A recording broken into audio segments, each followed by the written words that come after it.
If my channel's taught you anything, it's that one of the best ways to become a really good cook is to take from scratch to a whole nother level. Now, today we're gonna make a burger, but not just any burger. We're gonna make it from scratch. When you think of a burger, you don't often think of making it from scratch, but just you wait.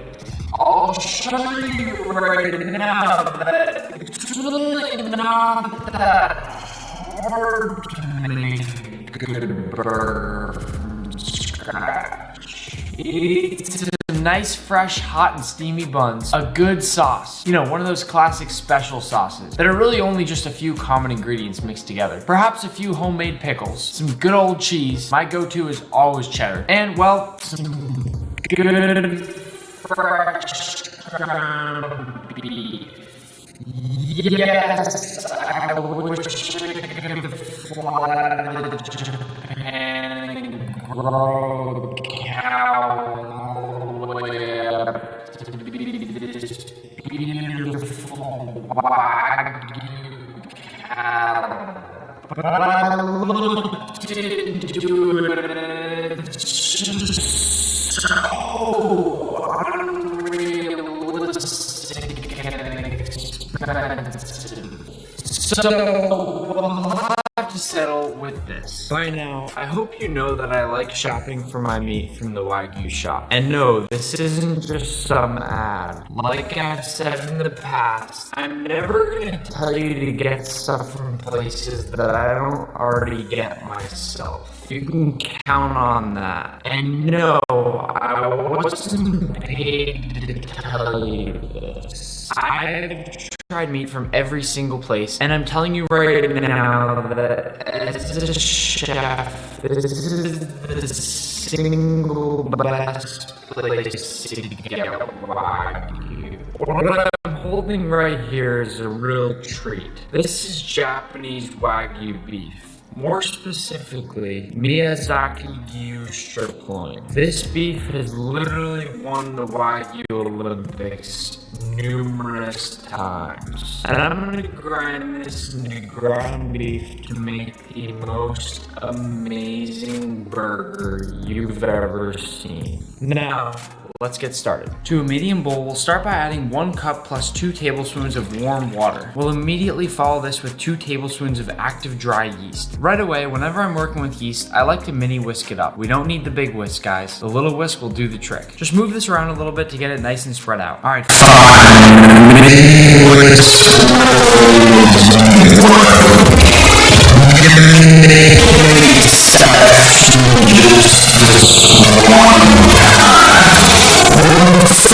That's all mixed, we'll add a 1/3 cup of vegetable oil, followed by a 1/4 cup of sugar. Again, we'll whisk this up and then let it stand for just 5 minutes. Now into our mixing bowl, we'll add our yeast mixture. Then we'll follow this with 1 whole room temperature egg. Make sure you do the one-handed crack, along with 3 whole cups of all-purpose flour. Keeping in mind that you may have to add just a little bit more to get that perfect bun. You can also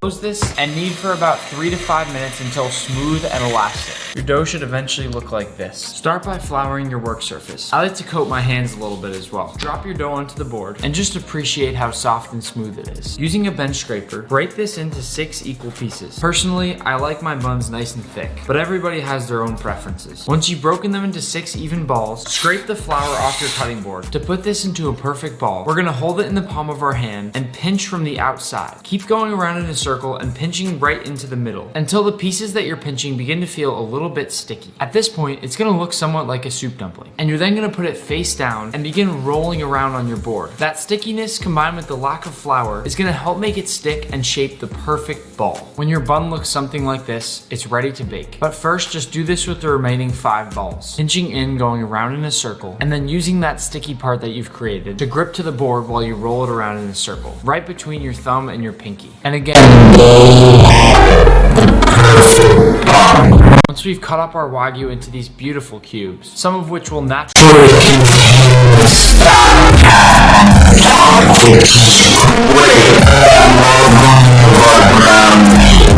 Even for a meat grinder, fat and beef. This right here is sure to make the best burger meat you've ever had. Keep in mind that you can do this with pretty much any cut of steak as long as you alternate with fat, and you're bound to get a better blend for your burgers. Once we've ground up our meat, we'll place this in the fridge such that we'll be able to form them into patties a bit easier when the time comes to cook them. By now, our buns should have been resting.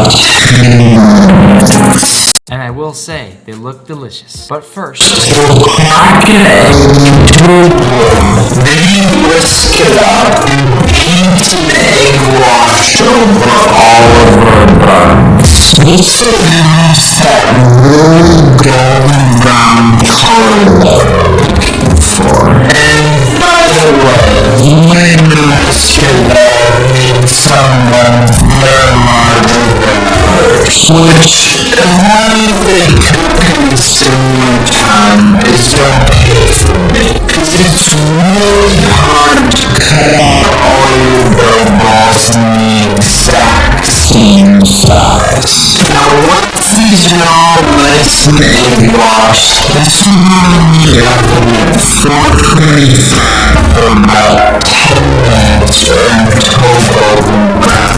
Or buns baked, let's make up. It's a very simple process. Start with 1 cup of white vinegar, followed by 1 cup of water, then just a little pinch of salt, and just a teaspoon of sugar. That's it. Heat this liquid up until the chicken dissolves. And we'll slice the chicken into a mixing jar. For whatever reason, mason jars are often used for pickles. It's probably just because they're these big glass jars, so they're easy to toss in the fridge and can be used over and over again. But if you want to keep it easy, you can even put it right in the top and in the vinegar mixture. Now after you let it cool down just a little bit, pour your vinegar mixture over the cucumbers. And that's it. In about 10 minutes, you'll have pickles, and that's why we call this the quick pickle method. I'll promise you right now, this will be the quickest pickle you've ever gotten. Now, quickly, I'll put just a bit more egg wash on top of my buns, because to me, a good burger bun is not complete without sesame seeds. But if you put them on at the start of your cooking process, they'll burn. When there's only a minute or 2 left, sprinkle on my sesame seeds. Now, back in the oven these go. Now for our special sauce. You said porno. Porno.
Now, look guys, I'm telling you right now, you might find a million recipes out there, but these are the best burger buns you're ever gonna get. We have to wait 65 hours to let these rise either. Yet, this looks like it's risen pretty well to me. Not throwing shade at anybody, just saying there's sometimes better ways to do it. Little shortcuts that make cooking a heck of a lot easier. Also, if you're new to this channel, I speak fluent hand, whatever that means. It's time we cook some burger meat.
Before we actually assemble our burger. And aside from cutting the buns in half, that's toasting the buns.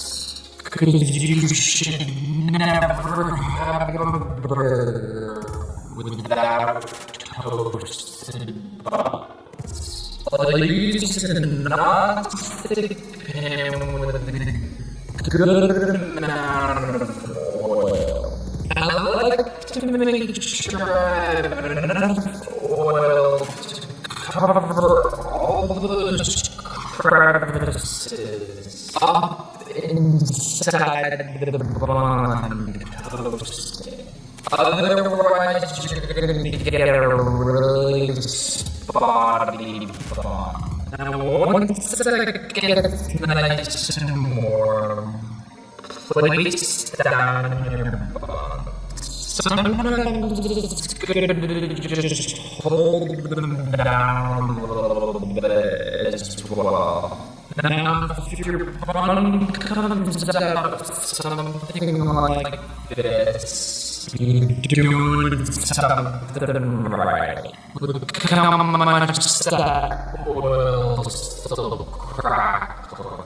Same thing with the top of our bun here. We missed a little in the middle, but that's alright. This is nice and well toasted. And now the moment we've all been waiting for, the plating. We'll start with just a little bit of our special sauce. I can single-handedly tell you that this is the best special sauce I've ever had, and I'll definitely place the recipe in the caption. After this, let's slide on our first patty. Look at the caramelization around the edges of that Wagyu patty. Now I'll add our first piece of lettuce. It's gotta be at least a little bit healthy. After the lettuce, I wanna put a middle bun piece, sort of like they do at McDonald's. This is such an epic burger that it just deserves this piece. On top of the middle bun piece, more special sauce, because why the heck not? I'll follow this with another piece of lettuce, a nice slab of tomato, our second patty, and then straight from the jar, a generous serving of our homemade pickles. We'll finish it off with that toasted bun, and last but not least, we're gonna brand it, because after all, this is my burger, and here we are. We've branded our burger. We sort of set out today to make the best burger ever. And did we succeed? I don't know. I'll be honest, there's a lot of burgers made every single day. But I will give us this. I think we got pretty damn close. I mean, we even branded the top of the damn thing. We went all out with this burger. This thing truly has the best special sauce I've ever tasted in a burger. It's like a quadruple decker or or a quintuple decker, whatever. It's as homemade as you can possibly get, and honestly, it looks mind-blowingly good. Now, I say we just stop looking at this thing and take a bite. Oh, holy Santa Claus, that's good. All right. I'm a little bit without words for this burger. Give me a couple bites, 1 second.